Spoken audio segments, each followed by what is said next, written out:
Okay, so that's time to crack on. Hey traders, everyone here. So this isn't going to take long. This is going to be like 5-10 minutes or however long it'll take. So I have been stalking this guy Chris Turner on YouTube for the last probably only 3 months. It's not long, but I've watched every video, and yeah, it's cool. So I thought it would be really cool if he could come and share his geniusness, if that's a word, geniusness, with us. And what he does is, in fact, shall I just shut up and let you do your thing? I'm happy to introduce. Okay, yeah. So I'm going to shut up. Over to you, mate. I'm looking forward to this. You. Cool. if you want to spotlight me so I'm nice and big and everyone can see me, that'd be lovely.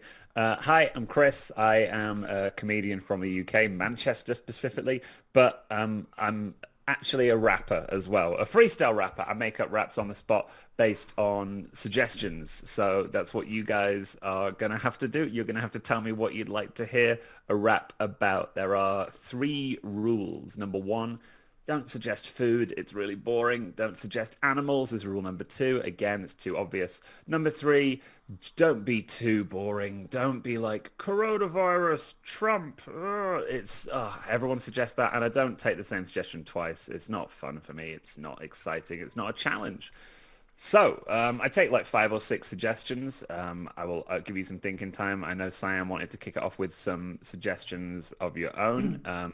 But Habib will come to that. Habib, the problem is my most famous rap is already about Bitcoin. If you go on YouTube, there's a Bitcoin rap with 9 million views, so I can't take that. Be more specific, Habib. Come on, you can dive in. Yeah, you can. Like some of the best suggestions I've had are like. I think I sound really technical and geeky now. Don't worry. Oh, that's okay. And oh my God, Matthew's suggesting Winston Churchill. Nice, I like it. Okay. Winston Churchill. Is that what I'm going to write this down? Winston Churchill. So how mean can we be? Like, could we say like decentralized, like directed to cyclic graph? Like, I mean, you can. You'll have to then explain it, but yeah, you can. But, okay, my suggestion, just because it's going on YouTube, if you can mention Siam Kid, the realistic trader. There we go. Cool. Right, guys, go on, hit him hard. So I like that we've got Winston Churchill, Siam Kid, the realistic trader. That's the boring advertising part of it. I'm keen to know whether Matthew is pro or anti Winston Churchill, because you know in the modern climate I'm like, well, what a piece of shit, whereas you might be like an older man in a top hat going, oh, he's the most wonderful man, I love his books. Books. This is where you realize, Siam, that all the people who log on to this call don't actually have arms and can't type. Crypto shit coins. Okay, great. Okay. Crypto shit coins. I think I have enough knowledge about that. Drone. Wait, Julian the Holiday Analyzer. Hello. Drone, let me just clarify. Do you mean the worker bee, the unmanned flight vehicles, or do you mean the genre of music pioneered by the bands Earth and Sun? Oh, bracket, bracket, bracket. And if you don't know what I mean by that last one, that means you definitely didn't mean that. Okay, drone pilots dressing as dinosaurs. Brilliant. That is clarified on it. Oh my gosh, Novichok nerve agent. Brilliant. Drone pilot who dress as dinosaurs. This is great. And was it Novichok nerve agent? Yeah. What is, so Matthew, what is Novichok nerve No, agent? don't worry, Sam. I'll explain. Okay. I can do that. As someone who performed in 2016 at a human rights conference, I've met several people who were poisoned with it by Vladimir Putin and survived, including the ex-prime minister / president of Ukraine. He was really handsome. They poisoned him, not with Novichok, with a different thing. He survived, but with a horrendously pockmarked face, and he was very upset. And paint amnesty, great. That's just a great phrase. And then we'll throw in Elon Musk. Okay, cool. That's a great number of suggestions. Lord Musk. That. Oh, so wait, you had a paint amnesty at your recycling centre. Okay, that clarifies it. I didn't think that's what it was. I thought you were talking about Siam's room just being like, well, clearly that's not seen a coat of anything other than magnolia. Yeah. Great. Your suggestions for this rap, which is going to be made up on the spot, freestyle, entirely improvised. Winston Churchill, Siam Kid the realistic trader, crypto shitcoins, drone pilots who dress as dinosaurs, Novichok nerve agent, paint amnesty, and Elon Musk. Let's drop this beat. and do this. Nice. Now, Coming at you from something like 8,000 this. feet You're at gonna 8 need a.m. in the two morning. tools. The one you're gonna use and a backup. I'm coming overseas, I'm coming far. Sit where you are and spark a big cigar. Put it in your mouth, let your lips fill. Got the fat, nice Cuban Churchill. Call Winston, he rinses on everybody. No chance there, cock a little top hat, spit in the banter. Winston, you're drunk, that may as well be. But in the morning, you'll still be ugly. A famous burn, where will you learn? Taking prime ministerial position for 2 terms. He's coming over there, yeah, for the World War II. And if you want to trade, what you gonna do? Be realistic. Can you diving in? Got a kid from Siam, but I'm switching it in. Not a Siamese twin like your conjoined. Got Siam kid, realistically get coins. Make money, maybe lose it, I don't even know. If you want to get a coin named the Doge, that's a Doge coin. People going viral, but it doesn't give returns. Yeah, it's so vital, that's a shit coin. People come in every week like, yeah, invest in mine, please, please. Bowing down meekly, saying, oh, so come on board, get investing in the crypto. But here's another thing, I like to keep it silent, like the 4 little things on my drone pilots. Craft that he's flying. Careful when you're near the airport. People dying, gotta inform any type of aerial law. What you dressed as? A dinosaur. I've got my remote control and I'm on the ground. I look like a triceratops, 3-corn crown. I'm looking out for T-Rexes. Cause the alarm, sound it out loud because they got little arms. They can't make sure the drones fly right, and so they crash it in a building cause they got shite eyesight and also short grip. If you are anti-Putin, short shrift is what's given to you, and you're gonna see you end the life, yeah, meeting the KGB. You'll be getting seized up, your jaw drops in a coma, injecting you with Novichok, maybe on the tip of an umbrella. It's what happened to Litvinenko, fella. Remember turning bold on the bridge in London, and the opposition leader a week, not a fun one for him, but luckily he came out of the coma. Still, denials out of the Kremlin. They say, no, we are friends. We'd never put that inside his tea. We don't intend this to happen to him. Not made in our shot. What do you even mean? We don't know about Novichok. No, we're very nice. Please try and see. In Russia, Red Square, we have a paint amnesty. And now it's no longer red, it's just beige. We haven't got the paint for the steps or the rage. Going down to your local tip. Jump out of bed, take all of your paint cans containing lead, pour them out there. It's bad for the ground, the environment, and all the protesters round. They take red paint though and throw it up on the fur. A paint amnesty in that part of the world. I try and see, is the paint oil or acrylic? Last one, you know we're gonna wrap it till we're finished. We must discuss. He's called the leader of Tesla and SpaceX Neuralink, a man that's so clever. Oh, he's South African. Yes, hello, it's me, Elon Musk. So many times I've married my wife, at least 4. Please don't fire me from the board of Tesla. Oh, Tallulah Riley, I married her twice. I'll try and stop the accent there. She's maybe hoping everyone will soon be aware. Put a brain in your little chip like you are a pig. When you make a tunnel underground, do a jig. That's the Boring Company. Going on and on. Currently dating Grimes. That's the name of Musk, comma, Elon. There you go. Hey! Wow. That is insane. Thank you. Matthew's having a stroke. Like, Wow. Everyone's on mute, so I'm guessing people are. I'm assuming they're all just going, yeah, it was all right. That's why I love freestyling. Not for like the reaction, but for the silence when I say I'm going to do a freestyle and everyone watching goes, this is going to be the biggest load of shit we've ever seen. That was not the biggest load of shit. That was amazing. Oh, thank you, Rommel. Oh my gosh, Rommel. What an amazing name. That is brilliant. He's an amazing guy. So, Oh, look at that. Oh, well, mate, thank you. well, thank you so much. That is everything I thought it would be. Good. And really good suggestions, guys. They were very good. I had no idea how you're going to do that. What the hell is my internal voice like? I turn it on and turn it off. That's the whole thing about freestyle. Yeah, you can switch it on. It's not like I'm just going around all day with the busiest brain because the way to do that is just to shut off your brain and you just go into flow state. And one of the weird things about the pandemic has been performing to a camera is different to performing to a stage, obviously. Walk on stage, 300 people cheering, clapping, gets the adrenaline up. Here, you have to artificially make yourself nervous. You have to, like, literally, I'm like, everyone here is a dragon on Dragon's Den. Need to knock this out the park. Oh, because otherwise you don't get the adrenaline. And, like, when I started doing these virtual raps, I was just like, oh, they suck, because I couldn't get the adrenaline, which makes your brain speed up, which lets freestyling be possible. Got it now, though, so that's good. And it's good to know that I can do it at such an early time in the morning. It's 8 a.m. for you. Yeah, I've got another one coming up soon, which is like, yeah, they were like, yeah, can we do it at 6? I was like, your fee just got doubled. It's unfair. Nice one. Yeah. Well, thank you Well, I so love much. people. Thank you for having me. No, thank you. And yeah, I'll send you the link. I've recorded this, so yeah, not that you'll probably put it on your channel. So many. I just spam the channel with like, why is he just rapping for all these blokes? Admittedly, these were very good suggestions. Usually it's just so industry centric. And people are just, ugh, awful. Well, thank you very much, guys. Have a lovely meeting. I hope you make a lot of money. I don't know what you do. Bye, friends. Bye, Siam. Cheers. Thanks a lot.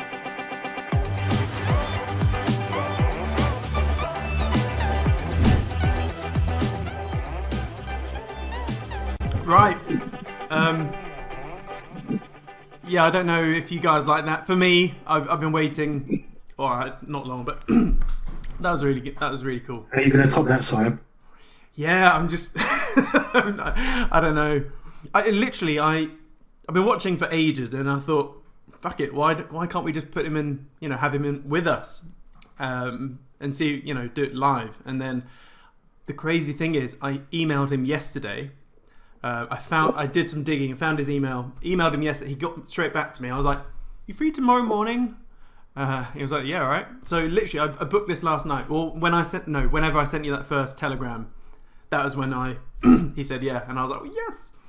So was it Saturday or Sunday? I can't remember. But yeah, so my market update now is going to be such an anticlimax.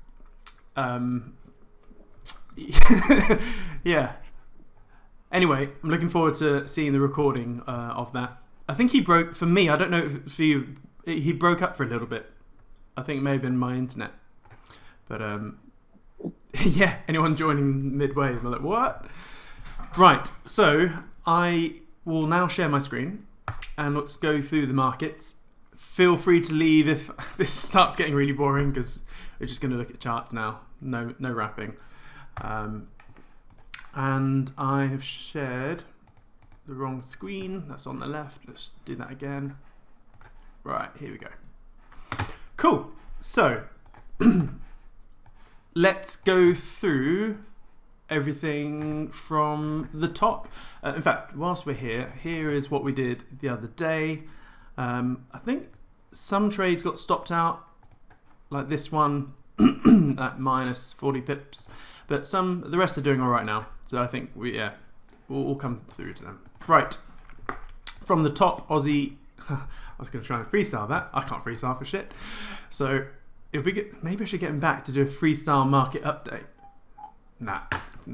Anyway, moving on. So here we have a trade. Let's get the daily chart on. I need to calm myself down.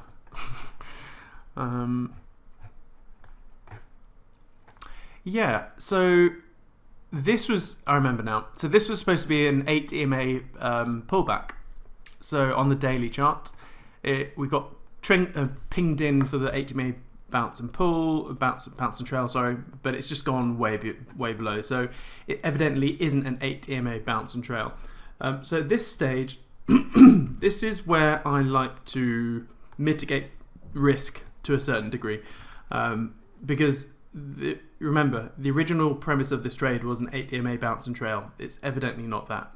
So now my decision will be to close it at market or just mitigate the risk a bit. Now looking at this on the 4-hour chart, it looks bearish to me. This smoothie's just stuck all in my throat. I can barely talk.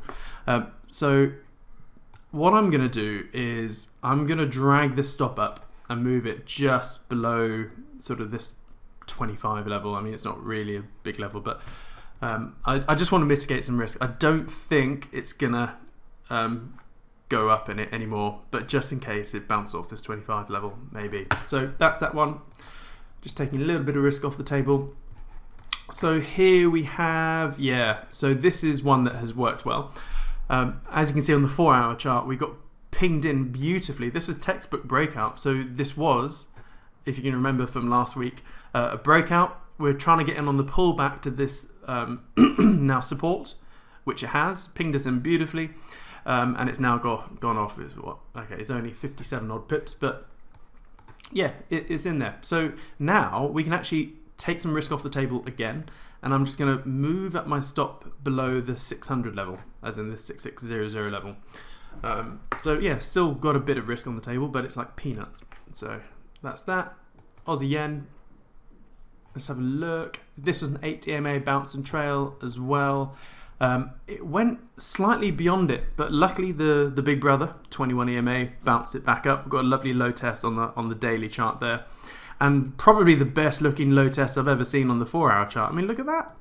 That's beautiful. When I saw that this morning, I was like, yes, that's great for our trade. So with this one, all I'm going to do is move the stop up. In fact, there is no real point in moving it. I mean, I'm going to leave it.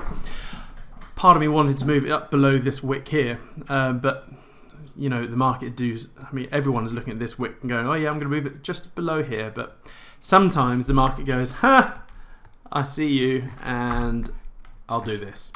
So, and all I'm doing is gaining a couple of pips, so there's not much point. So I'll leave it there. We need a bit more movement up before we move the stop. Aussie Kiwi. And by the way, we'll open up this to a full Q&A afterwards, as usual. So, in case there's anyone new here, if there is someone new here, this is going to be a weird first market update. I don't get wrappers in every week. So long, this was again, this is my crash account. So this is the account which I don't actually log. I've got a. In fact, this is embarrassing. I can't remember why I entered this trade. Because we're going long. At the time you said it's a 60 pip stop at market. That's what they're saying. Yeah. So we've got the 60 pip stop in, but I forgot that. So it's not an 8 EMA bounce and trail. Maybe it's just me doing a little look at this big old bar, trying to catch a bit of a move, as in a bounce back. But even so, I would have put a take profit if I wanted to do that. So I'm not sure. Apologies. I think it was a support level there with the previous highs. Yes. Sorry, I should have looked at the bigger picture. If you go back to your yes, there we go. Got it. All sorts of confluences of yeah, that was it. Sorry, on the daily chart we have a neckline here. Well, we have a crappy double bottom here, but long story short, regardless what pattern it is. By the way, never get too obsessed with patterns. I met someone online who was like just obsessed and trying to force a pattern in a chart where there was no pattern. Look more for levels of support and resistance or trend lines, etc. Yeah, sorry, thank you, Julian and Chris. So here is a confluence of support. Sorry, yeah. So looking at this is the weekly chart, big support. What's happened? It's busted out. It's pulled back to support, and we got in on that support to go long. And it's the confluence of this support line here, as you can see. So we have two, the confluence of support, extra, So that's why we went in.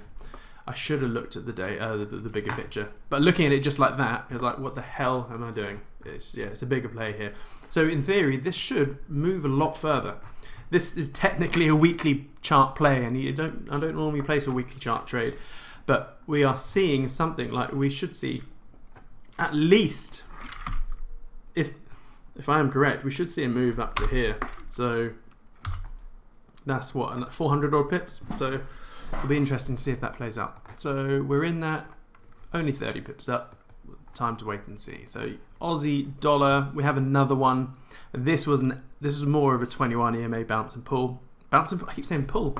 Bounce and trail. So here we just got in. Nice low test. We're in profit just, but Again, the 4-hour chart doesn't. This actually looks more bearish to me. But again, the daily chart's a more reliable one. Right, so that's that. Let's move on to the euros. Again, we've got entry buy order here.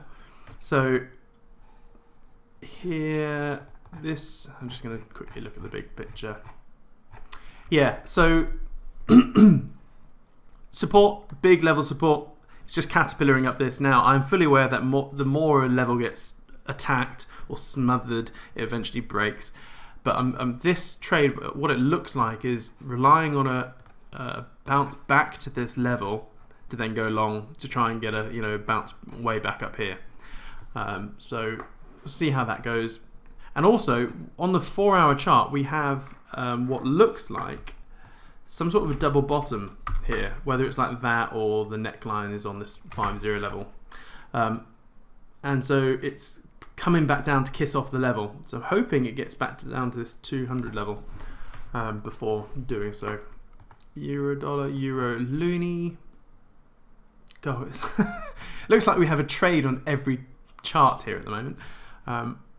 So this was literally textbook, boys and girls. If you're looking for an 8 EMA bounce and trail, we saw this massive, or silly Siam, it's not massive, it's just an overextended candle on the daily chart. So waiting to get in on an 8 EMA pullback, and big candles do normally snap back. So we got in beautifully, as you can see here on the 4-hour chart, with a stop above these little highs, and the market's now making its way down. And today looks like it's posting a high test, which is even more bearish. So let's move the stop. Now is safe to move the stop. We can actually, yeah, I'll just move it. Oh, mind you, I'm only grabbing a few pips, so it doesn't.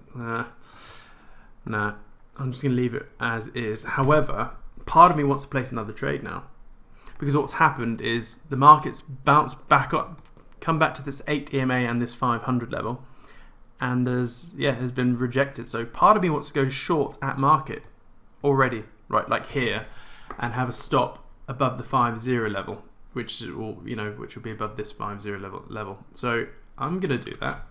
The stop here would end up being about 100, I'll call it 110 pip stop. There we go. And there's Pips running out the door. She hates that noise. So yeah, that's Euro Loonie. Trying to double up on that one. Nothing on here. Finally, we've got a chart with no trade on. Yeah, it's a mess, that's why. Euro Pound. Got stopped out. This was an 8 EMA bounce and trail. Got pinged in nicely and then just stopped out. So, no joy. Move on. Euro Yen.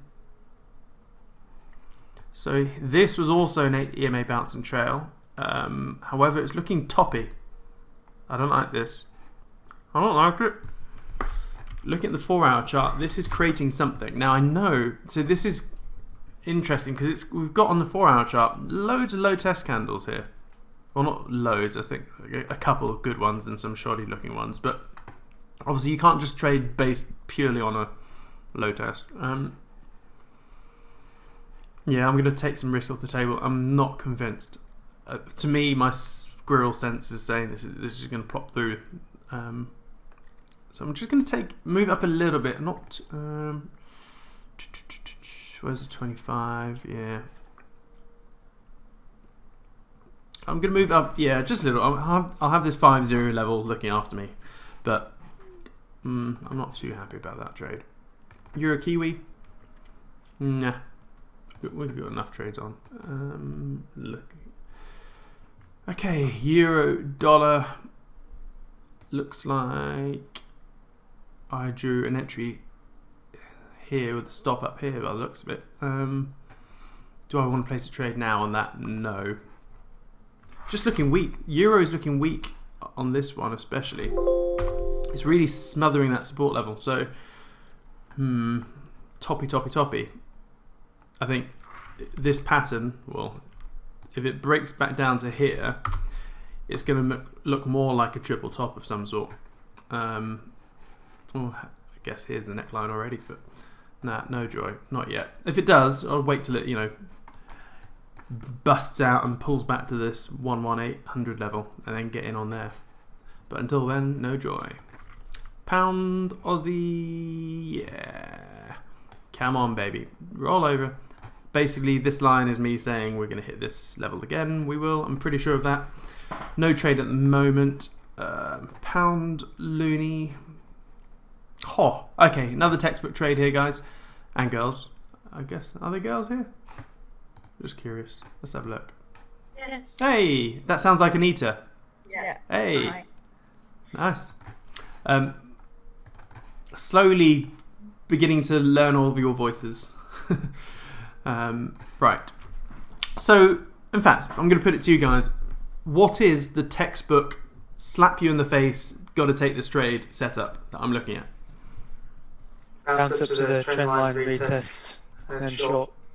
Tommy Lee. Boom. That's exactly it. And there's another sort of bonus one, which isn't as strong. Any other setup that you see here? Or another strategy, I guess. 80 EMA on the 4 hour.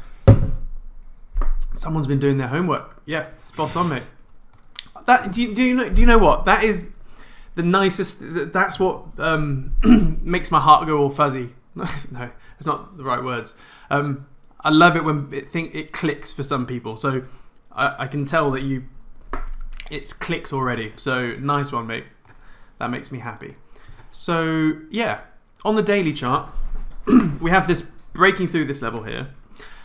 So for me, I'd like to get in on this 7300 level. So an entry about there, and then a stop. I guess above this. Oh, mind you, it could get a bit higher. I think just to be safe, above this 5-0 level. So for me, it would be about 190 pip stop. So there, that one there, 190. Nope, idiot check. Not 1490, 190. Sell. Again, this is my silly account, but I just want to make sure I got it. Part of me also thinking, geez, I mean, just for an extra few pips, may as well put it above that 5-0 level. Yeah, screw it, just to be safe. So we're trying to get in on the pullback. Now, here's what you could do. You can either, you could literally say to yourself, right, this is my, I don't know, daily breakout trade. So you can remember things. And then on the 4-hour trade, you can also do the same again, but do the 8 DMA bounce and trail, but on the 4 hour. So you could actually, by the looks of it, I'd probably, there's a 50 level. Yeah, you could probably put another trade in, pretty much the same level, to sell it. In fact, oh, sorry, where's the stop? And the stop would be above the 5-0 level here, because you've got the 821 protecting you, the 5-0 protecting you. So yeah, there's what, a 95 pip stop there. 95. And remember that this one would be your 4-hour 8 EMA bounce trade. So that's one thing you could do. And what I tend to do is I put them on the actual stop loss. So especially when you're putting trades in the same area, you're like, well, which one's which? Because they'll have different pounds per pips if you're doing it properly. But if you just hover over the stop loss, it will show you which entry order is which. So that's what I tend to do. So that's that one. Pound Swissy. Pound Swissy. Okay, this still hasn't made its mind up. Moving on. Long. Yeah, so this looks like a sort of a 21 EMA bounce and trail. Back to sort of this 00. It's gone beyond it slightly. Still early days. Pound Kiwi. Oh. Yeah, way more falling. There's some beautiful 4-hour action here. Beautiful. So I would say that we've got at least falling down to this sort of level here. Somewhere, something like this. Obviously it's not going to go in a straight line down like that, but I think we're going to attack this support level at some point. Now in the interim, the 4-hour 8 EMA bounce and trail looks great. I would catch a pullback to this 700 level with a stop above those highs, above this double O. Oh, that's right on that 5-0. Actually, no, I think actually you're safe above, just with the double O, ignoring the wicks, because there's lots of room here, which, So 138, so there, entry sell, 138. There we go. Bob's your auntie. And then in Norfolk, at least. Bob's your mum, probably. Sorry, what am I on about? This one, okay, yeah. So this is, it looks like a megaphone pattern to me on the daily, but I never really trade megaphones. I'm still in two minds. I can equally argue both sides. I can argue, we're going to bounce down from here because we've got the resistance, etc., and it conforms with the megaphone pattern, and technically that we should see something like this. That's what the megaphone pattern is saying. But on the flip side, we also have something saying that this is the neckline of this massive inter-year bottoming pattern. So that's one thing, and that if we're looking at this inter-year bottoming pattern, we should see a massive explosion to the upside, like at least up to here. I say massive, it's only 1,000 pips, but still. I don't know. I want to see a clear explosion first. I want a clear spike, and then we'll get in on a pullback of some sort. Chat box is piping up. Let's have a look what's been said. Stand by. Filled gap. So Alex, which one are you referring to? Sorry, filled the gap where?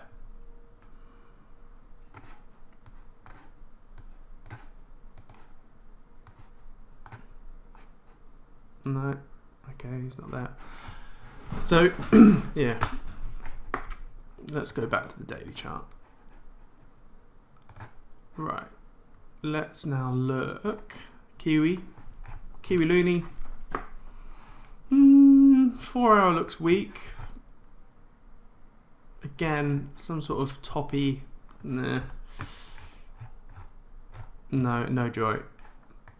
It looks weak, but not weak enough for me to place a trade.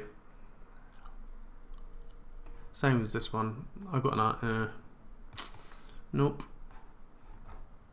Nope. Kiwi dollar. Bullish. This looks bullish. So this looks like an entry order which didn't trigger. As in, this is something which... So Kiwi dollar... In fact, I remember saying this should be an entry buy to try and catch a bounce back down here. Obviously, it didn't quite meet it. Let's have a look at the... Yeah, if you have got an entry order there and it's still there, I'd just delete it. It just looks a bit pants now. It's not slapping you in the face. And then we have dollar loony. We're shorting that. We've got, this is again textbook 8 EMA bounce and trail. Got in very nicely on the 4 hour, as you can see there. But yeah, it's just doing its thing. So time just to let it roll.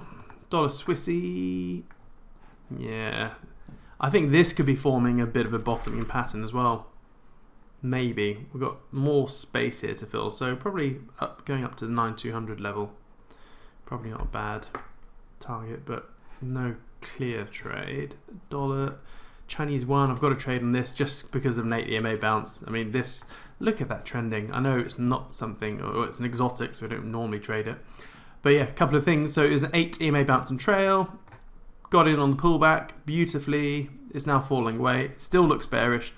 And then also on this line seems to have moved. Probably me and my fat fingers. But as you can see, we had a typical pullback, sort of a channel pullback. And when you see like a rising channel pullback like this in a falling market, I mean, yeah, the breakout is to the downside. So that's moving nicely. Dollar yen, let's have a look. No joy, but what pattern can you see? What pattern is obvious here?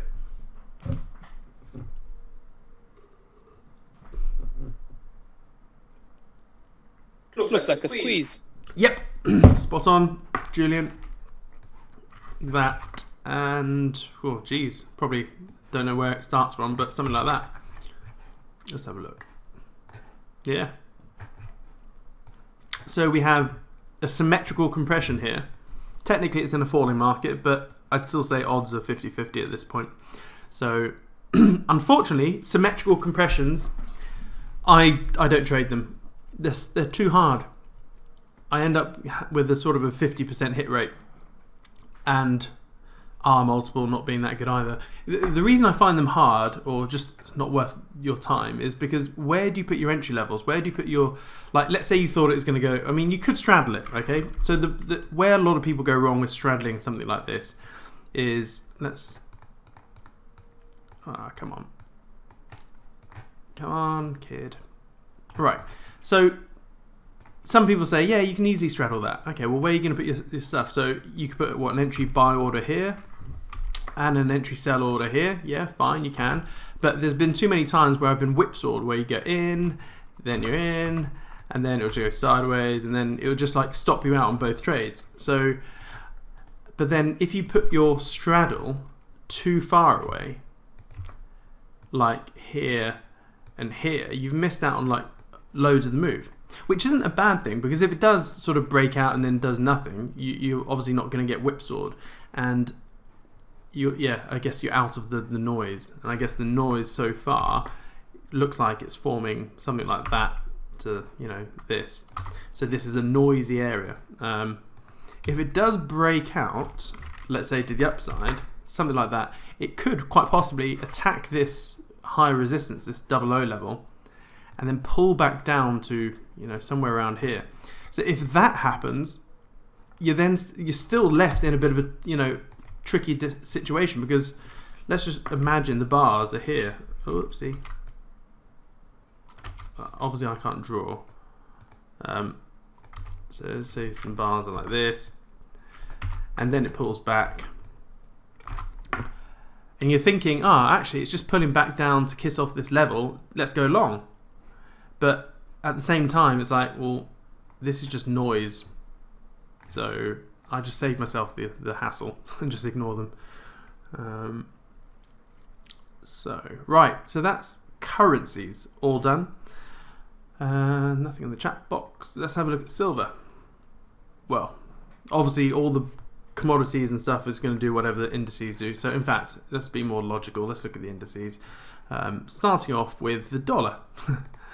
So, not really an indice, but obviously everything dictates, you know, from the dollar, I guess, these days. So it's still early days. I'm still anticipating short-term dollar rally. Obviously, we've had a tiny rally, but I mean, this could easily bounce off this 21 EMA. So if we see, you know, moves back up here, this is going to be terrible for stocks, bullion, crypto, oil. So it'll be interesting. However, if this continues to fall, if this just gets battered away by the 21 EMA, Q rallying across the board. So we are literally on such an important level here. This is ridiculous.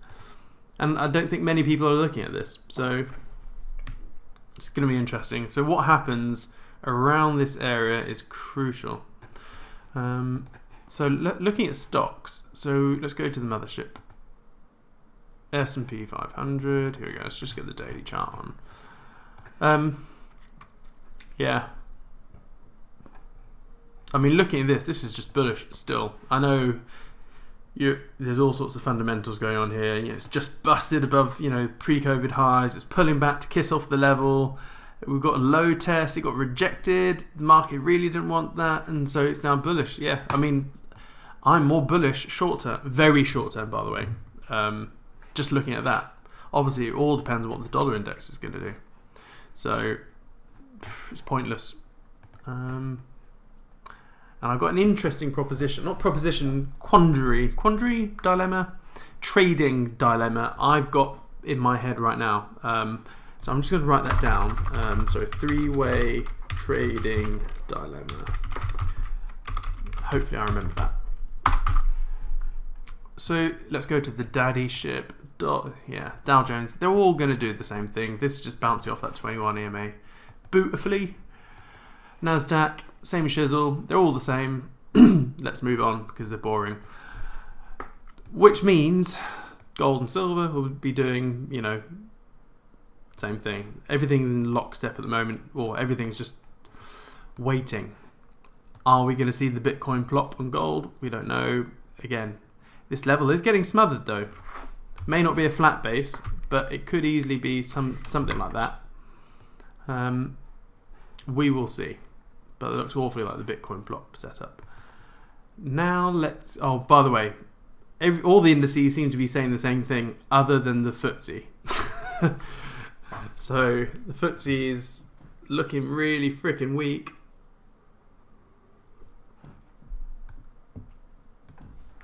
I mean, is the FTSE literally just having a little play back up to kiss off this level? It could be. Could be an 8 EMA bounce, but I think it's probably going to have a little run at the 6,000 level. And if it does, then yeah, that'll be interesting. Right, and then this leads us to oil. Here we go. We've got the breakout. We've had that pincer. We've been looking at that pincer for freaking ages. It's now finally done its thing. So now we should see a pullback. We should, because typically that's what happens when you have a breakout. There's always a pullback, typically. So yeah, it'll be interesting. It's probably be a lot bit sharper than that. So yeah, nothing to do right now. It sort of takes me, yeah. Okay, and now Bitcoin. Let's have a look at Bitcoin. What is this? Let's save that just in case. Yeah.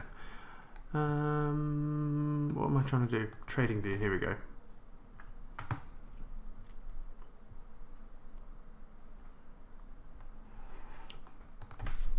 Bitcoin. So, confluence of support here. We've got this level here being hit. Is it like some of those other patterns that we saw on the currencies? I mean, it's awfully similar to, I can't remember which one, but there's a currency pair that looks almost exactly like this. Is this just pulling back to kiss off this level before going back up? I don't know. There's too much bollocks going on with crypto. There's too much for you to... One, there's so much going on at the moment. Two, there's so much going on behind the scenes that you will never have access to in terms of what's going on. So, but for me, I'm just...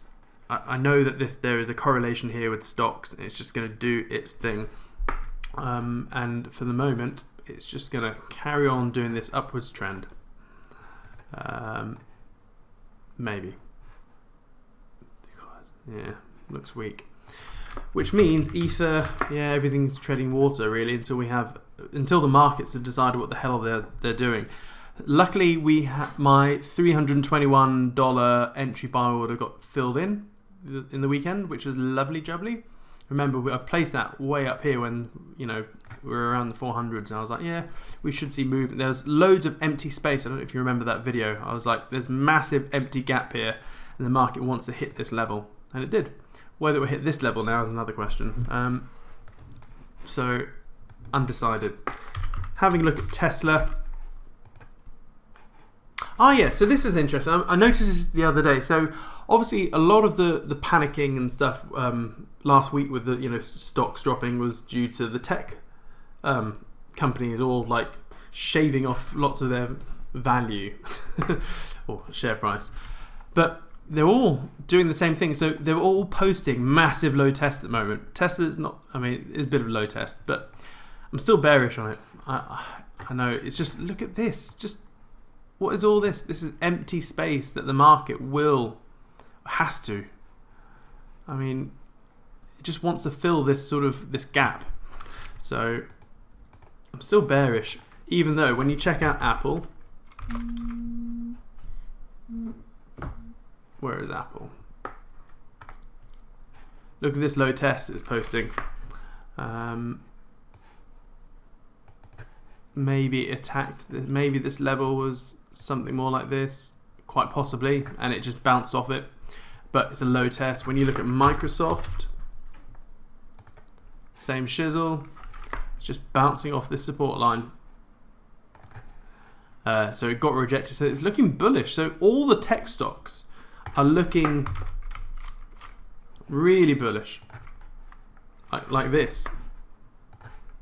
So maybe this is a little warning that, you know, upwards is the next move. The fact that all these low tests got rejected. So yes, Olivia, this is all being recorded as normal. So yeah. Yeah, so this could be showing us that, you know, tech stocks are not ready to roll over yet. And don't forget, a lot of all of this shenanigans was the SoftBank Vision Fund were having like some, I think it was like $5 billion worth of calls that they're now milking. So yeah. So I think that's it. Any questions? Tom, what are your thoughts on Buffett selling a lot of bank stocks and buying a load of gold? Yeah, Buffett is, with billionaires, especially billionaires that toe the party line, you have to look at what they do, not what they say. And Buffett for freaking years has been one of those billionaires where you just got to ignore everything that comes out of his mouth. Look what he does with his own money. So, and for years he's been, you know, saying commodities are shit, blah blah blah. But meanwhile, he's buying up at, like, I think he bought the whole Santa Fe railway network, which is like an area almost as big as England. And why do you own a railway network? To move stuff, like commodities, stuff around stuff. So yeah, and I think he's now just being a bit more overt with his actual movements. And yeah, so he's selling banks. He sold all airlines as well. Surely this is like the biggest warning. If you are a Buffett fan, I'm personally not. This is him basically saying, yeah, banks are screwed, aeroplane travel, tourism screwed. He's getting out of some other big shops as well. Yeah, and he's going into gold, golden energy. So look what he's doing. So, and it's a good tell. Ray Dalio, also 30% of his 5.9 billion fund is in gold. Jesus, 30% of 5.9, what's that? 5.9 times 0.3. So he's got $1.77 billion in gold. That's nuts. Yeah. See, all of these billionaires, they've been saying gold is shit for years. Gold is like a shiny inert lump of metal that has no yield, has no dividends, hasn't, you know, that's typically the, you know, the Buffett thing when they say about gold. So this is either two things. One, they're really bullish in gold and that they're seeing the whole financial market shit itself and gold is simply a hedge. Or it's, you know, them just trying to diversify a bit. But I think they see the former, as in shit's coming, gold is gold. Think Buffett bought mining stocks rather than actual gold. Yeah, but he owns the mining companies. The mining companies own the gold. So yeah, it's just semantics. So that is that. Any other questions? How about the Trader of the Month? Oh, I got that. I wasn't going to announce it today. I'm just doing one. Sorry, that's been going on for ages. I've narrowed it down to 2 people, and I'm just currently interrogating a bit because I've found a few discrepancies in both of the trader screenshots and stuff like that. So yeah, I'm so sorry it's taken this long. There's no excuse really. It shouldn't have taken this long, but imminently. Also, the trading log is like imminently finished. Like it's pretty much ready to go now. It's fully functional, the log, but got a few more tweaks and then I can do a tutorial about it all. Of those old trades you showed, are any worth getting into now? So Stephen, as in which ones? As in these ones?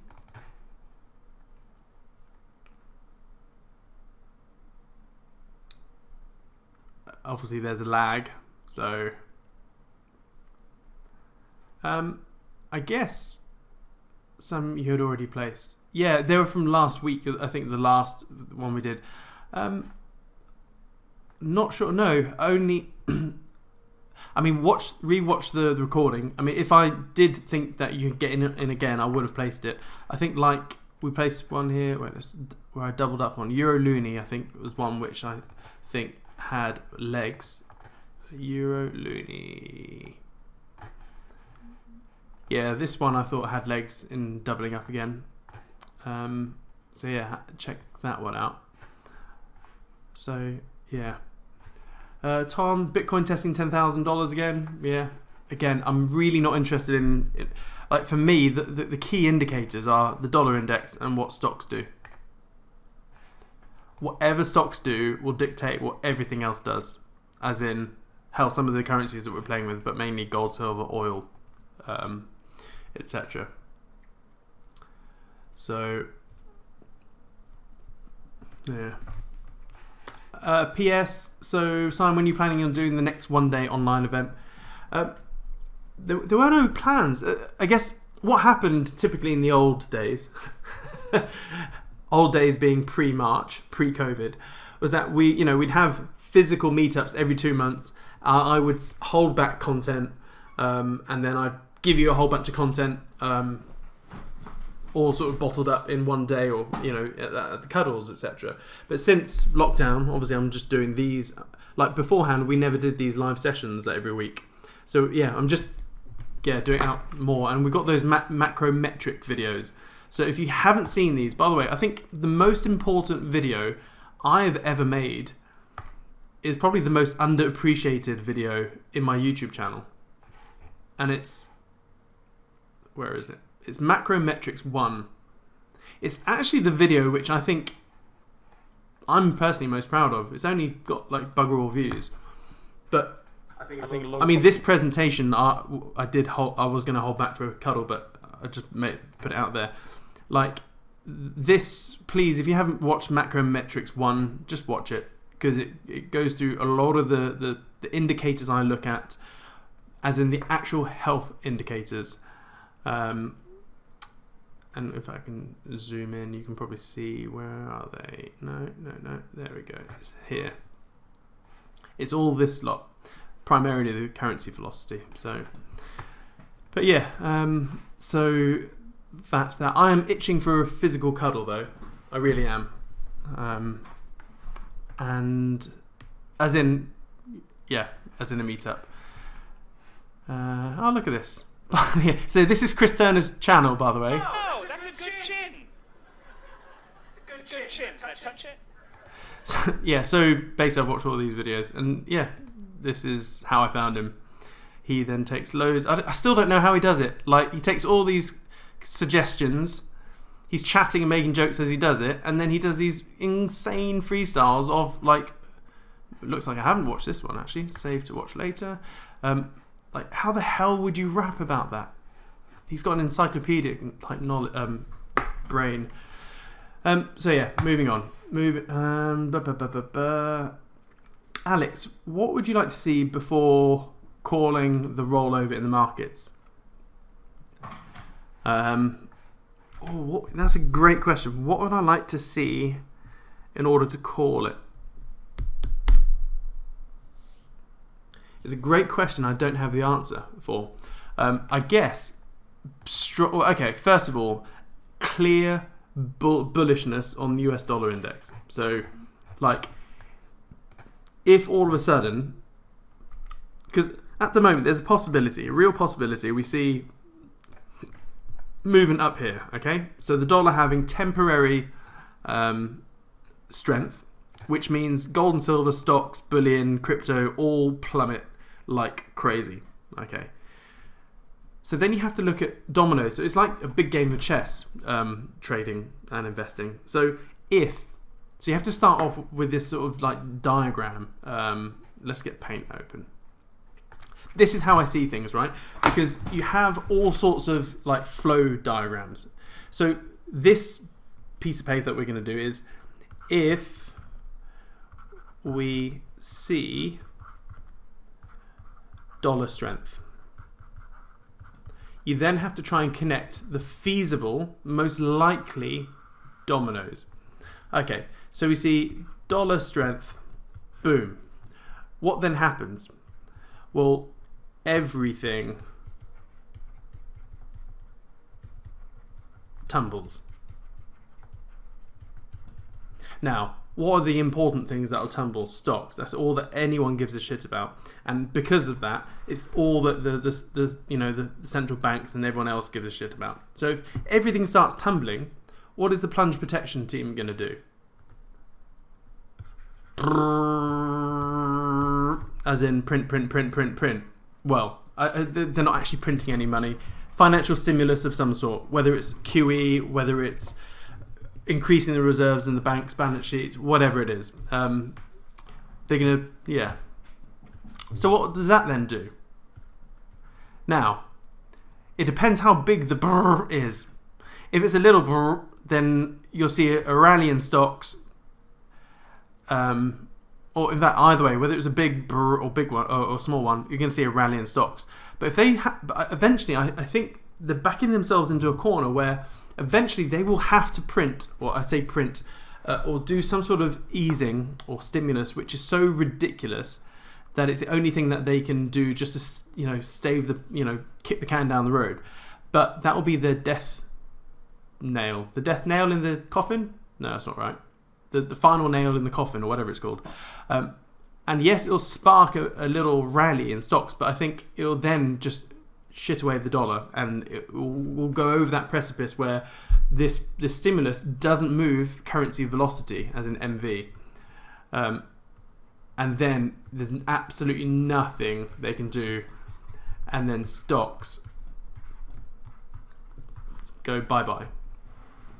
So this is the scenario that I'm looking at. So, and this is just one scenario, and you have to obviously do the things where, okay, you have to do this all over again, or if we see dollar crumbling, then what happens? But if we, so for the question was, which is a great question, mate, death null, that's it, yeah. So Alex said, what do I want to see? Well, really, I want to see this roll over, pull back to this level here. I mean, hell, I would like to see, a natural, probably 50% retracement, no doubt. But then I want to see this. I want to see dollar. I'd like to see this sort of pattern. I'd like to see an inverted head and shoulders, potentially, and then the dollar just going absolutely nuts, because we're going to have to save this for another video. But QE actually reduces the amount of dollars out there. This is another video, by the way. So this is contrary to common belief. Quantitative easing, when they do that, it actually reduces the hard cash out there. It reduces, actual cash gets soaked up. And so when you do big rounds of QE, the actual dollars in circulation actually dry up, because they all get funneled back to the Fed, which then means there's less actual dollars in circulation, which then creates a bit of a supply issue. And so that is why sometimes you see, or not sometimes, in fact, go to Japan, go to 1929, the Great Depression, Japan in 1990s, or 1989, 1990, and then 2008, you actually saw, massive QE, but then the dollar rallying, which is nuts, because a lot of people think, QE is going to kill the dollar, and so it's going to dilute the dollar, and so the dollar should crash. No, we saw the other way around, and that's because it reduced the supply. And if we see that happening, and they do a massive QE, it's just going to hoover up all the dollars out of circulation, as in populist circulation, and that will then see massive dollar strength. And if you see massive dollar strength, that's goodbye stocks. That is game over. So, death knell, you're right. Death knell. Oh, I'm still confused. So, that's it. So, Matthew, which Matthew is this? This is a real brr. Ha, yes. Yes, it is indeed. If only I had internet that worked. The only aircraft where the aircraft was designed around the cannon or the Gatling gun. So moving on, so that's that. Where was the original question, Alex? We've had a few more questions. What would I like to see? Chris, could I have another look at oil? I sure can. 4 hour and 8 EMA bounce. Let's have a look. Yes, indeed. Good spot, mate. And the fact, wow, yeah, oil has really gone to sleep here. But remember, this will only do what stocks end up doing. So, but looking at this on the 1 hour, it's just gone to sleep. I mean, that is like a bearish rectangle, or some sort of maybe a bit of a compression. But yeah, it looks bearish. Oil 4 hour chart, 1 hour chart looks bearish. So yeah, maybe a pull back to here before moving back down potentially. So that's that. Tom, is bullion price 100% correlated to the stock market bullion price? Huh. So yes and no. So the spot price is all connected to the ETF market. So iShares GLD and iShares SLV. So they're the two biggest ETF bullion markets out there. So yeah, whatever GLD and SLV does, that is basically the price of gold and silver. But the thing is, it's an ETF. So ETFs are intrinsically linked to the financial spider web. And so this is one of the reasons why we're no longer seeing the age-old, inverse correlation. So going back to before derivatives existed properly, when stocks went up, gold went down. When stocks went down, gold goes up. Vice versa. It's not that. It doesn't happen anymore. Look at this. S&P 500. We superimpose gold.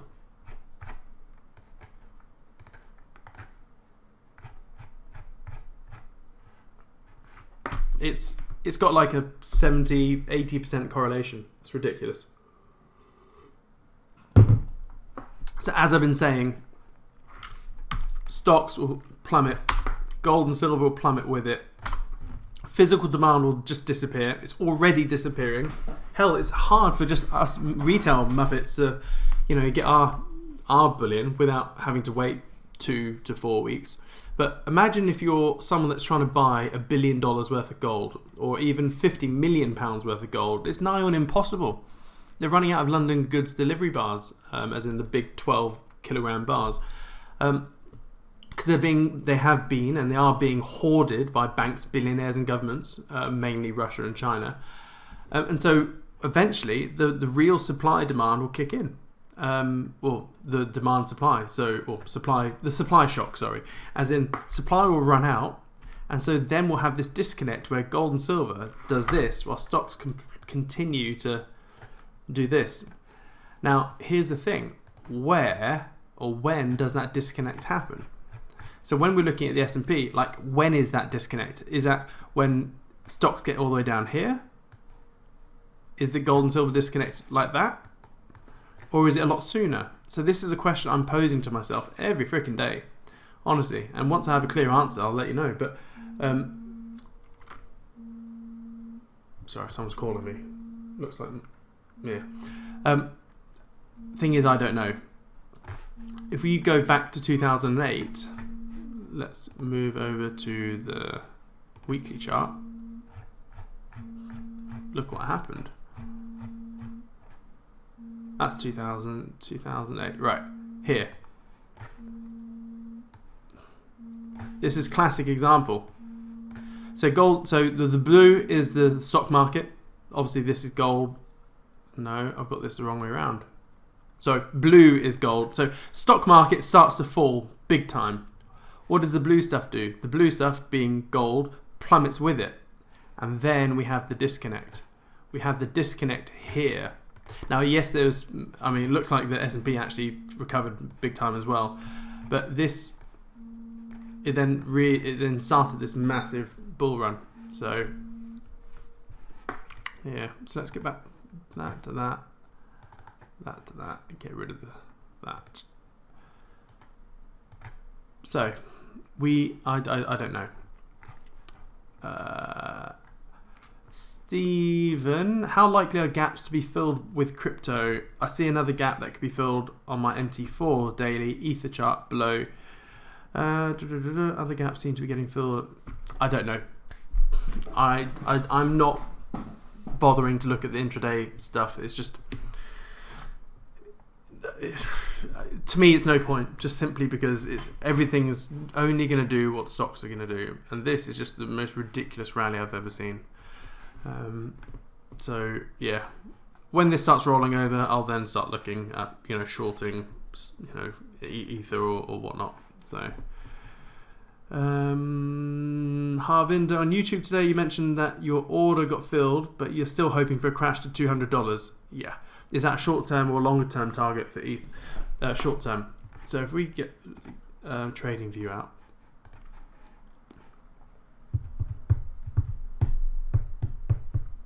come on, trading view. So I only have a fifth of my total crypto pot in crypto at the moment. So ETH, dollar, Coinbase. Yeah, so part of me wants to see this level being, the $200 level being attacked. I'd love to see this.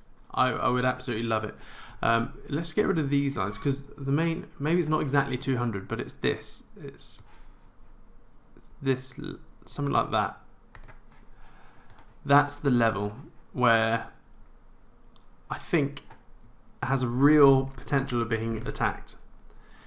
And when you study the standard bubble wave, this is pretty much always what it looks like. You tend to see this line being re-hit. So yeah, I would love it if it did that, because then we'd just, even though I've got in at $321, I'd love to just get massive orders in and plow the chunk of my money into this. So yeah, but it is a short term, and when I say short term, I'm looking, I'm hoping within 6 months we get another crumble, a lovely ether crumble. So Tom, so no point waiting for stocks to roll over to buy a bit more. It's completely your call. It is one of the things that I don't like doing is obsessing about gold, like Bitcoin and Ether prices, and checking TradingView 50 times a day. In 2017, I was doing that. In 2017, when I was trading heavily crypto, I literally, my eyes were glued to TradingView, and I'm not doing that again. So I'm just being more chilled out. I'm looking at the bigger term plays, and I'm just going to be pound cost averaging in over time, I guess. Same with gold. Yeah, I've got loads of physical gold. Oh, I shouldn't really say that online. I've got physical gold, which I've got, and silver, more silver than gold. So I'm just waiting. I'm not too fussed playing with the paper gold and silver, simply because I know of its link to stocks and shizzle. Eventually, I reckon the Western market will default, as in iShares, SLV, and GLD. I reckon they'll default, and then the Shanghai market will pick it up, and then the global gold and silver prices will be dictated by the Shanghai Commodities Exchange. Once the Western ETFs have been shown for the fraud that they are, as in having more silver and gold sold than they actually have in their reserves. So hey ho. Now this leads me to my three-way trading dilemma, and it's something which has been on my mind. I mean, this is what Chris freestyled. Like, how the hell do you freestyle that? Anyway, so my three-way trading dilemma. I've got pretty much 3 big trades I am planning on doing. Is this still recording? Yep, it is. Right. So, trade. How do I break this up? Let's do it like this. Trade number 1. Short the shit out of, so ST Sue is my little phrase. I would like to short the shit out of US oil. I would like to short the shit out of indices. I also just go long on ETH, etc. Right, so these are the things that I'm really looking at. Shorting oil, shorting indices, going long, hard on crypto, basically. In fact, let's just, because I do have some alts that I want to buy, etc. I'll just put crypto. Now, obviously, the big question that we don't know is, when is all of this going to happen? So when and how big is the move going to be? Like, obviously no one can answer that. None of us can. So let's just do that. Let's just do that. So this, I guess, it then takes us down to these seesaws again. In fact, we've got lots of seesaws. Because not only are... so effectively, all we're doing, when you look at all of these three, what am I basically saying? I'm basically saying the US dollar is absolutely screwed. And the modern day financial system is absolutely screwed. Because oil will crash and crumble if the economy dies and the dollar goes to shit. Oh no, not the dollar as in the financial system collapses and stocks tumble or blah blah blah.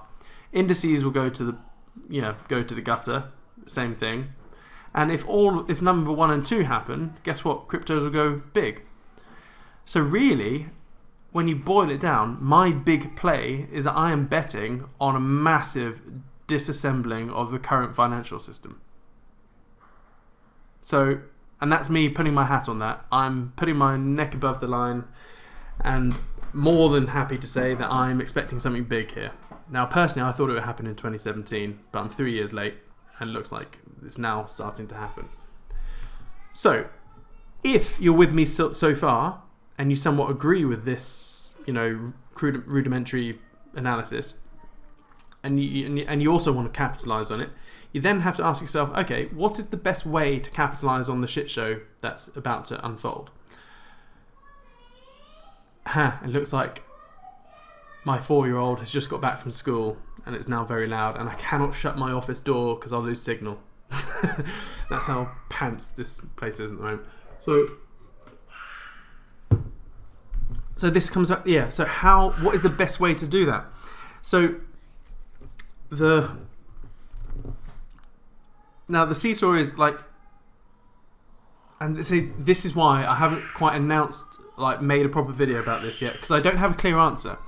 Because shorting oil, because obviously all these will have different time frames. Like, I think oil will move a lot faster down than indices will, and I think it'll take a while. I think the slowest mover will be crypto. I think because they're going to tumble first when everything else. So yeah, when indices tumble, oil will tumble, and cryptos will probably tumble with it as well, like gold and silver will. So this actually we can just ignore this for the moment. But obviously we don't know where the disconnect is. And essentially, what will happen is that when the world does crumble, there's going to be a lot of people and a lot of money trying to squeeze into a tiny door, which is the crypto door. We have like mass stampede into this tiny little window where there's only, 18 million Bitcoin in existence and X amount of ethers, So tiny little door, things will go north. And so it then leads me to believe, like, okay, well, what's going to go better? Like, is oil versus indices? Like, yeah. I think I may actually just do the same thing, and I'll just I'll just do both. I'll just short, instead of like really going hard on, one thing, like putting 100 grand shorting position on oil. Instead, just split, if I'm going to put 100 grand in, use 50 grand to short oil, 50 grand to short indices. What are your thoughts, peeps? Does any of what I just said make sense or not?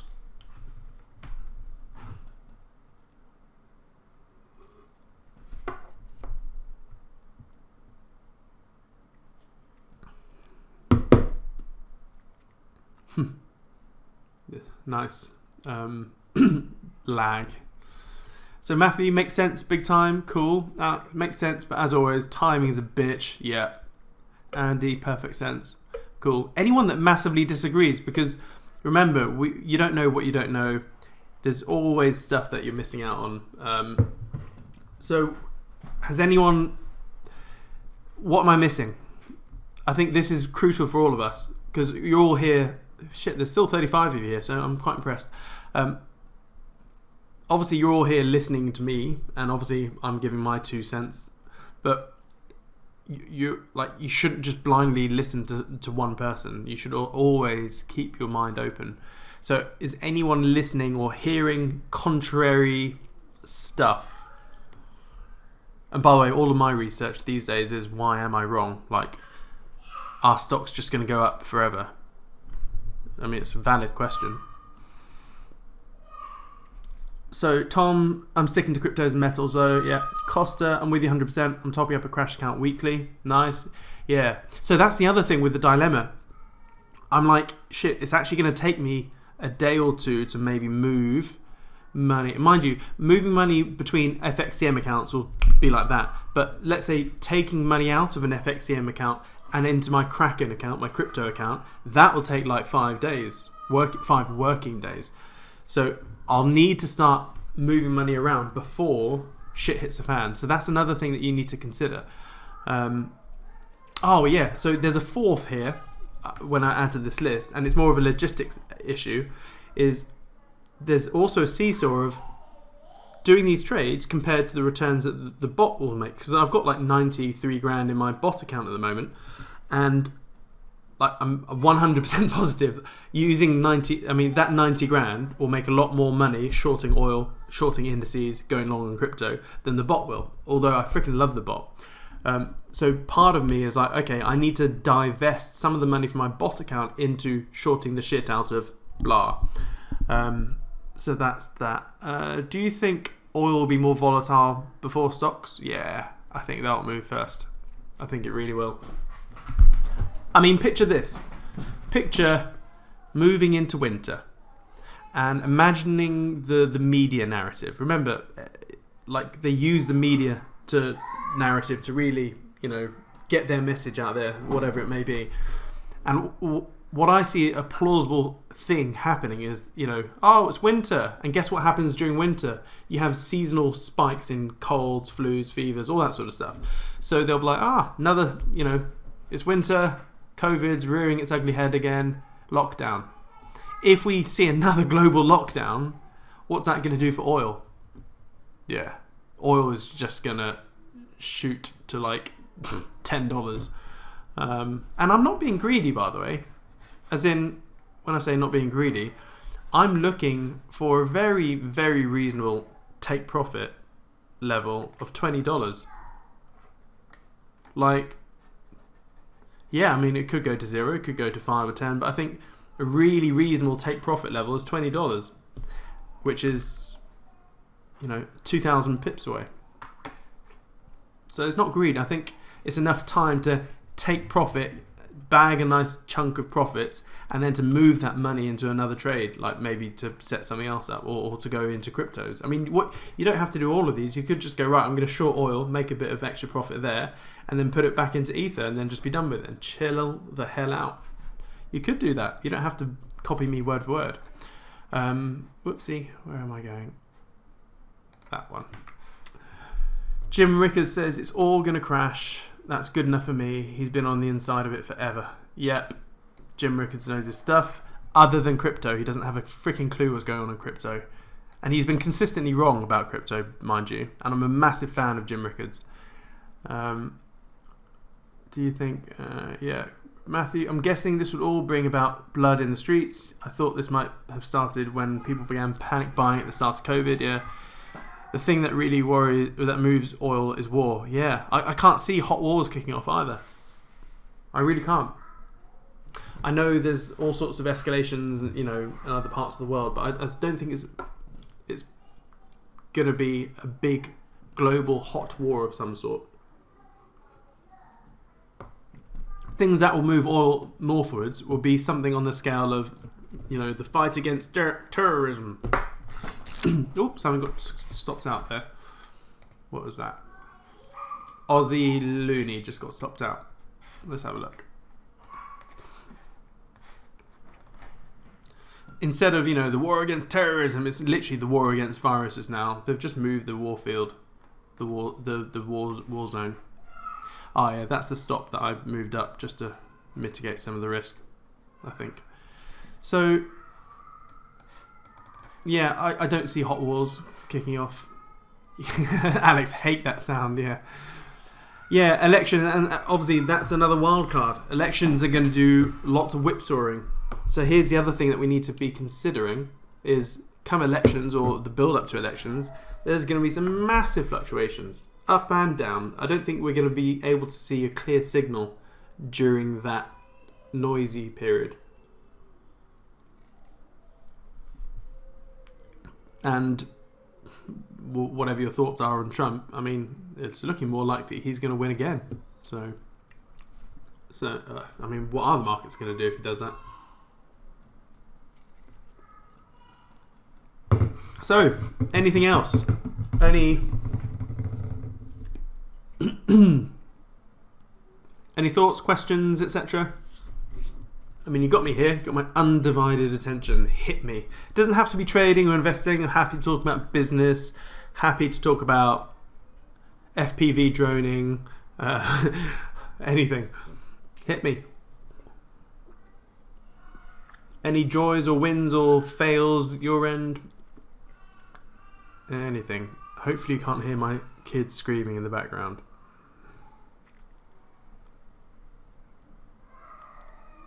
Okay, no. I hear no talking, and the chat box is gone. Okay, Harvinder, hello. What would you say is the best way to buy a car? Finance, cash, second hand. Oh, this is interesting. So, this is a topic where I think half of you will probably disagree with me. Because I have a different way of looking at car buying stuff. Steve, can we not hear that? How can we not hear that kid in the background? Yeah. So first of all, don't buy an Austin Healey Sprite with, without looking at it, without test driving it. Yeah, it's probably not the best move I've ever done, but I was bored. So, by the way, that Austin Healey is just causing me nothing but pain. For those of you who aren't familiar, I was looking for the polar opposite to the Teslas, and I was like, what car is literally the opposite? So I quickly started looking for classic cars, and I found on Auto Trader, this was like midnight, this lovely Austin Healey Sprite. And the next morning I called up the garage. I was like, do you still have it? And I was like, yeah. Does it work? Yeah. You sure? Yeah. Okay, I'll buy it. I then bank transferred the money, and then a couple of days later it arrived on a low loader. I thought, what could go wrong? Everything has gone wrong with that bloody machine. So yeah, I'm actually looking. I quite like the idea of a Lotus, at least, just because they're really low. Anyway, going back to Harvinder. So I'm going off track. Harvinder, you have a very good question here. What is the best way to buy a car? And I would have to say that the standard consulting question is, well, it depends on your circumstances. So for me, I'll share how I look at it, and then obviously it's different for everyone else. Okay, so I have a company. Let's just call it LTD. A random company, doesn't matter, and it makes profits. Okay, so I can either. So I've got two things here. I can either buy a company through me, and basically use my precious, take home cash or take home income, whatever, to buy the car. Now, for many tax reasons, this is quite good, because if you have your own personal car, you can then charge your company 40p per mile. No, sorry, 40. I think it's 45p per mile, up to 10,000 miles, and then I think it drops down to 25p per mile, something like that. Okay, it varies. It's something like that. And yeah, so you can then, obviously get back a whole bunch of, money that way. But then it's tying up, obviously, this if you get it on finance or you buy it or whatever, it's tying up your personal, your personal funds, etc. Or like with Timmy, what I did is I bought it straight through the business. So it's a pure company car. It's not a personal car. It's a pure company pool car, I think. And so that was 125 grand. And what that did was that it wiped off 125 grand off of the profits.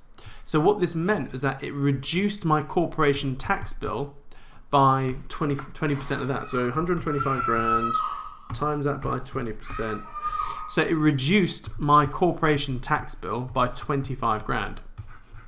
So for me at the time, that was quite appealing. Richard, Tom, yeah, see you later, thanks.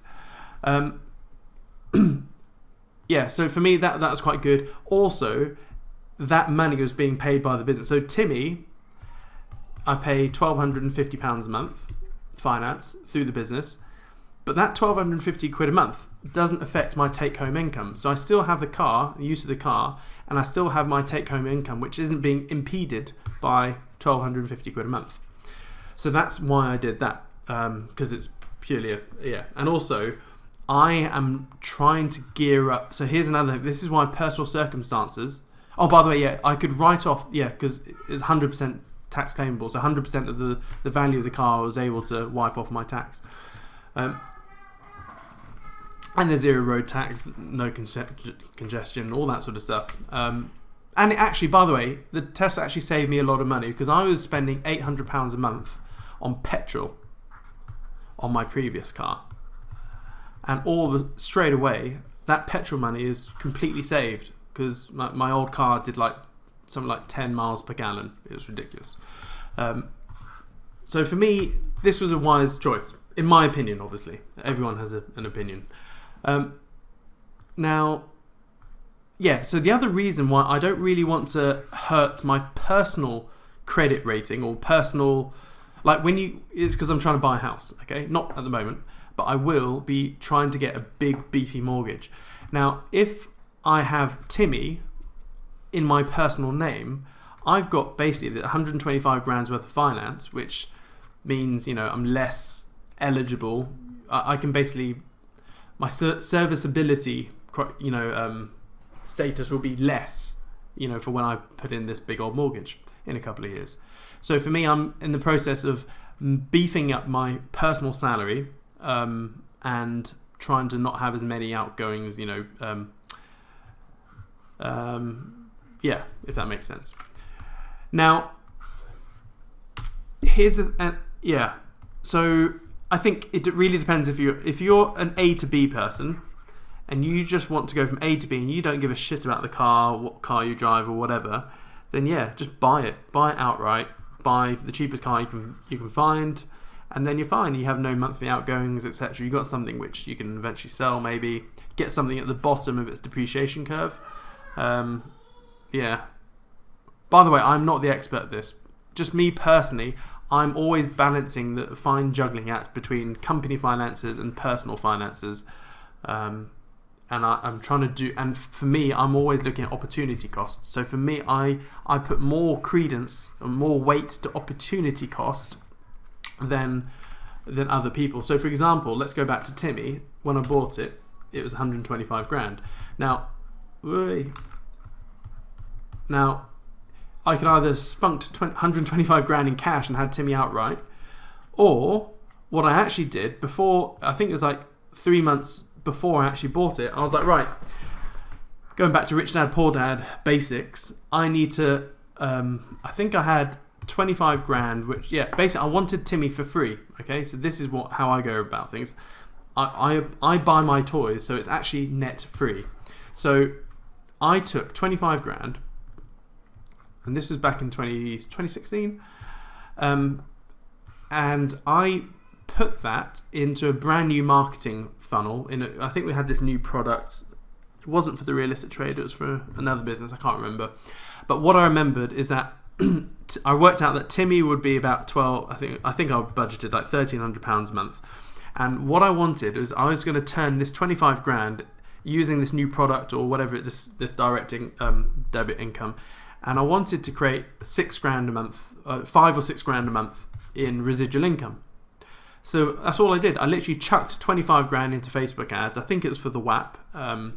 It's my shirt, not in t-shirts, but into the WAP. That created, I think it was about 6, actually it was a lot more than that, but at the time I was looking, I think it was 5 or 6 grand, and once I got 5 or 6 grand a month in direct debit income, and that was it. It's 5 grand profit a month, not revenue. So once it hit 5 grand profit, not revenue, profit, I then went out and basically by this money came back, obviously through the marketing. I then used that money, well actually I then used 20 grand of it as the deposit for the car, and then got Timmy on, what was it, £12.50 a month. But here's the thing, that original 25 grand pot that I was playing with, I got that back. Well, obviously I then wasted it on a deposit, but it created 5 grand a month in profit. So then when RT, obviously I know I did this with another business, but it's all within a group, etc. Like this is the Tesla was a free car for me. I was making profit on it. It didn't cost me anything because I went out and did this first, then got the car from the second order profits.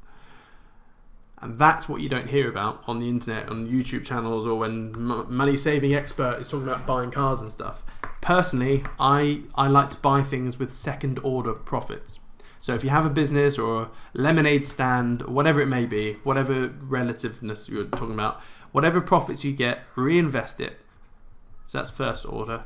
And then second order profits, you can do other stuff, buy other bits and pieces. So that's what I do. So, right. And oh, by the way, same thing for property. So, so Tommy Lee says, "Hey Simon, do you have any new cash flowing asset ideas other than business and property? I realise you don't like property." So it's not that I don't like it. For me, it's opportunity cost and ROI. Personally, I don't like. I need things to make more than 50% ROI, and property doesn't do that. Not unless you have a property business, and yeah, I mean this is a whole nother video. I've talked about it before, but in terms of new cash flowing asset ideas, not new ones. Unfortunately, this is why I'm so big. This is why I'm so big on people setting up their own business, because when you have a business, that then opens things up to all sorts of new possibilities and angles, because you can. Because one of the best things I've actually ever done is, what's going on here? Stop it. Is that marketing funnels, when you get okay at marketing, you can create, ROI, which is ridiculous. Like truly ridiculous ROI. Things that would put your trading returns to shame. Yeah, so... And unfortunately, yeah. So when you have a business, you can just you can do a few other things. So yes, there's no real new cash flowing ideas, unfortunately. Rob Feidler, could you recommend a good book on taxes for self-employed? I've never read one. I've never spent much on cars typically, but really like the idea of Model 3. Yeah, I would. By the way, yeah. So I don't know any good books on tax because it's forever changing. But I would hold off on the Model 3, by the way, for the moment. Because I'm quite tempted. Because, by the way, I have to get rid of Timmy in a few weeks. So Timmy is at the end of its 4-year finance. So I'm not going to keep Timmy. And I'm quite tempted to get it in Model 3 as well. But knowing what's going on with the Tesla battery plans and stuff like that, if you buy a Model 3 now, don't be surprised that if in like 3 months' time, or maybe 6 months' time, there's going to be a new type of battery for the Model 3s. So if I am going to get a Model 3, I'll wait until the new type of battery, because at the moment all the Teslas use 18650 Li-ion batteries. So and I think they're about to announce a new type of battery, cobalt-free type battery. More dense, lighter, smaller, more efficient, etc. So just wait. And also, I quite like that, yeah, waiting for the Model 2. Oh, yeah, so going back to this one. So who was it? Tommy. Do you have any new cash flow assets ideas? Yes, I do, but it's not here yet. The plan is, now that Tesla have sort of announced that they're going to be doing a Model 2, well, like a mass market car. So we've got the Model 3, so let's call it Model Tiny, which is probably going to be like a smart car type thing. My future business plan is that when that is launched, plus level 5 autonomy is allowed in another country or the UK, I mean, hell, even if it's in America, you can still do it. What I'd like to do is buy a fleet of tiny Teslas, all level 5 autonomy, and it'll have its ride sharing Uber type app. And then, like, yeah, so if you look at the potential ROI, I've already worked out, like, I think you break even on a car within 2 years or something like that. So it'll be like a buy-to-let property, but instead it's a buy-to-let car. So that's, yeah. There are other videos. I'll probably make another video like this closer to the time. Thank you, Stephen. Just started reading Rich Dad Poor Dad and loving it. Good. It's an epic book. It's my Bible. Hype for Tesla's battery day much? Yes, but he normally delivers on the hype. So... Anyway, I think, what was that? An hour and 42 minutes. Any other questions? I'm free. I've got nothing else to do. Any other questions? I'm personally looking forward to watching a repeat of that rap.